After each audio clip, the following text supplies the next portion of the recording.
Welcome to Technical Education. आज हम लैथ workshop में आए हुए हैं, तो जिसमें आज हम लैथ मशीन के बारे में बात करेंगे। सबसे पहले आज बात करेंगे जो इसके इम्पॉर्टेंट कंपोनेंट हैं, जो पार्ट हैं, उनके बारे में बात करेंगे और फिर हम बात करेंगे इसकी वर्किंग के बारे में। तो चलिए कंटिन्यू स्टार्ट करते हैं। तो सबसे पहले हम बात करते हैं इस पार्ट की। ओके, ये हमारा लैथ मशीन का सबसे ज़्यादा इम्पॉर्टेंट पार्ट है, जिसको बोलते हैं चक। चक इट मीन्स क्या है, इसमें ही हम क्या है वर्क पीस को होल्ड करते हैं। जस्ट लाइक ये हमारा वर्क पीस है, तो यहाँ पे हम इसको ला के होल्ड करते हैं। तो चक बेसिकली क्या होते हैं, टू टाइप के होते हैं, एक 3 चक होता है, एक 4 चक होता है। जब कोई सर्कुलर वर्क पीस को हमें यहाँ पे होल्ड कराना होता है तो हम क्या है 4 चक यूज़ करते हैं, बिकॉज इसमें जो ये चक हैं ये हम की के थ्रू यहाँ पर की लगाते हैं और की के थ्रू हम इसको रेगुलेट कराते हैं। और तो ये चारों टीथ जो हैं इसके एक साथ मूवमेंट करते हैं और इसको क्या करते हैं यहाँ पे इसको होल्ड कर देते हैं, बस ये टाइट हो जाता है।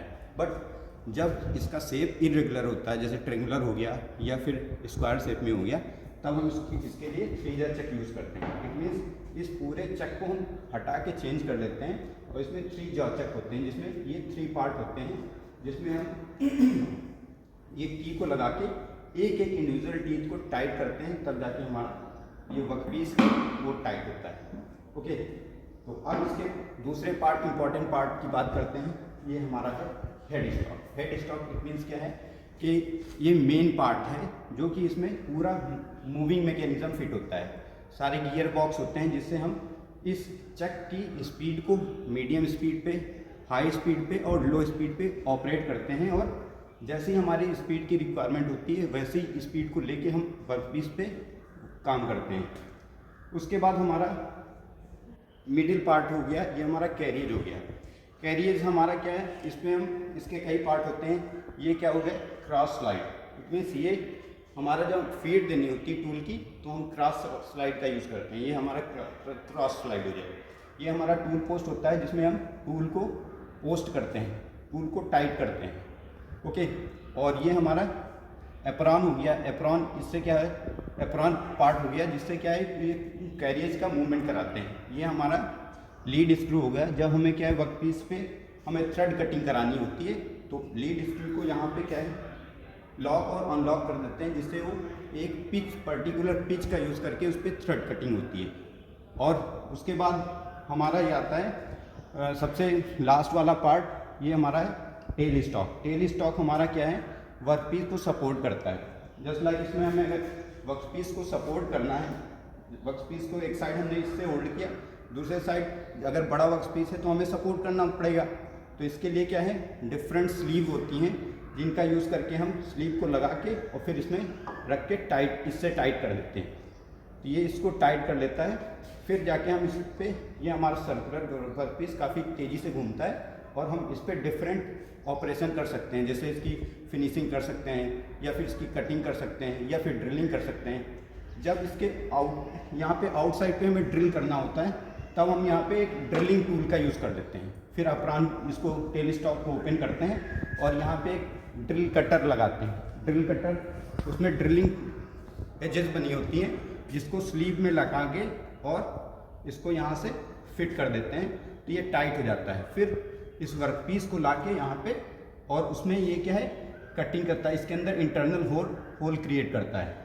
तो इस तरीके से हम इस पर अगर इंटरनल होल क्रिएट करना होता है तो हम टेल स्टॉक का यूज़ करते हैं। टेल स्टॉक के भी पार्ट होते हैं, जस्ट लाइक इसे क्या है आगे की ओर स्लाइड करके हमें फिट करना है, तो इससे यहाँ पे इसका यूज़ करके लूज़ करते हैं और इसको आगे पीछे स्लाइड करते हैं और फिर इसको टाइट कर देते हैं, तो ये अपनी पोजीशन पे फिट हो जाता है। इस तरीके से हमारा ये टेल स्टॉक का फंक्शन था। यहाँ पे जब सबसे पहले हम मशीन को स्टार्ट करते हैं तो 2 स्विच लगे होते हैं, जिनसे हम क्या है स्टार्ट करते हैं या फिर स्टॉप करते हैं। एक और स्विच होता है जिससे हम कूलेंट को ऑन करते हैं या ऑफ करते हैं। ये हमारा कूलेंट, इससे हम जब वर्कपीस करते हैं तो हमारा वर्कपीस काफ़ी ज़्यादा गर्म हो जाता है, बिकॉज हमें टूल को इतना ज़्यादा गर्म नहीं रखना है, बिकॉज टूल भी गर्म होगा तो हाई टेम्परेचर आने से क्या है वो सॉफ्ट हो जाएगा मटेरियल, तो हमारा जो टूल होगा वो क्या है अपनी हार्डनेस मेंटेन नहीं रख पाएगा। इस वजह से हम कूलेंट का यूज़ करते हैं।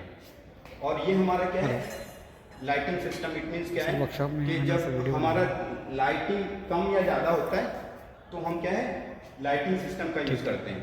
ओके, अब उसके बाद हमारा आता है ये बेड। बेड हमारा कास्ट आयरन का बना होता है और इसी पे हमारा ये कैरियर्स का मूवमेंट होता है forward direction and reverse direction में, जिससे कि हम वर्कपीस को क्या है, जैसे टूल को हमें मूवमेंट कराना है तो हम इसको क्या है, ये बेड के ऊपर हमारा मूवमेंट करता है।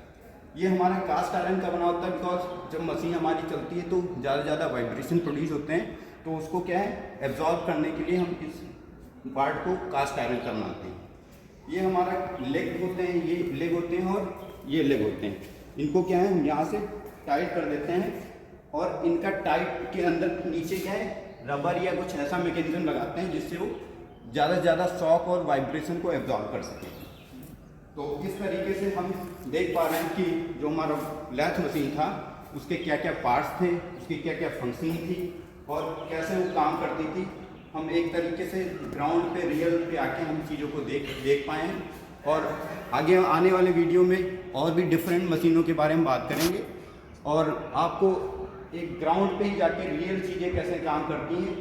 अब नेक्स्ट टाइम पे कोई भी वर्कशॉप इंस्ट्रक्टर होगा, उसके थ्रू हम प्रैक्टिकली वर्कपीस पे कैसे काम करते हैं उसको दिखाएंगे। ओके, तो आज की क्लास को यहीं पे स्टॉप करते हैं।